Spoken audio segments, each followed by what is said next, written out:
By now you must already know that I'm going to start this off with a quote. Pat Conroy wrote, "Music could ache and hurt. That beautiful music was a place a suffering man could hide." Welcome back. Today, romance is not dead. That's a bad joke, but I guess you get the point. Today's era is the Romantic period. For some reason, I always see people skip the Romantic period and lump it in with classical. But let me name some of the more famous composers: Brahms, Dvorak, Chopin, Mahler. Romantic music has nothing to do with serenading beautiful women in the moonlight. It describes the period from around 1800 to 1850, though some might argue it goes all the way to 1900.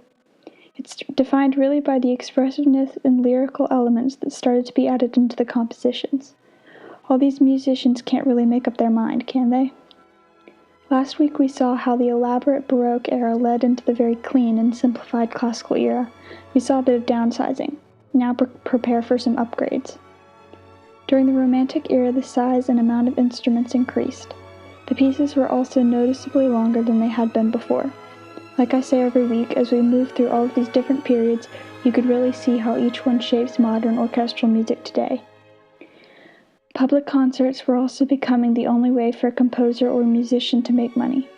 Gone were the days of patrons and princes. They now had to rely on what a community as a whole would pay them. I mentioned before about how the pieces were different, but allow me to go into detail. Some pieces ended up being much softer, much sweeter, and much more expressive than previous compositions, while others were incredibly dramatic. And, of course, there is the trend of nationalism in the pieces written about the glories of their countries, like in the case of Sibelius's Finlandia, which I'll end with. I'll see you next week in the 20th century.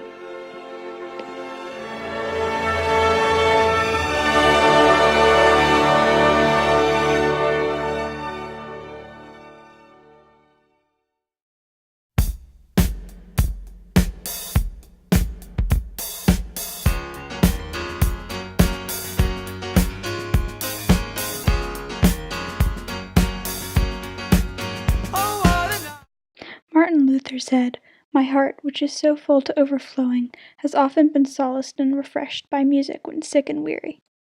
Alas, our little series is coming to a close as I discuss 20th century music, dear listeners. It's my hope that you've enjoyed learning so far. 20th century music could mean a lot of things. I'll try to touch on as much as I can, but there is only so much time. I'll mostly speak about classical music, but rock and other genres will be mentioned as well.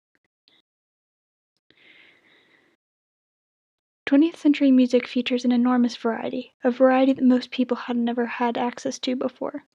Before then, people mostly attended classical music concerts for entertainment, yet throughout each decade of the 1900s we see a new style of popular music.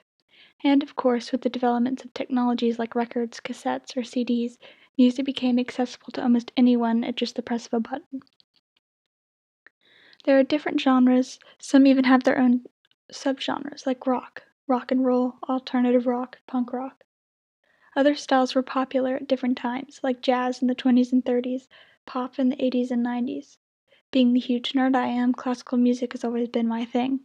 That developed too, and I'll be ever grateful for my iPod playlist of classical songs, though that would fall under the category of 21st century inventions. So who shall I mention first?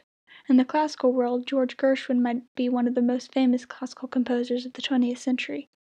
In later decades, we have all sorts of artists: Frank Sinatra, the Rolling Stones, the Beatles. I could really sit here all day, and I probably wouldn't name them all. I've had a lot of fun recording these, and I hope you've had just as much fun listening. Thank you.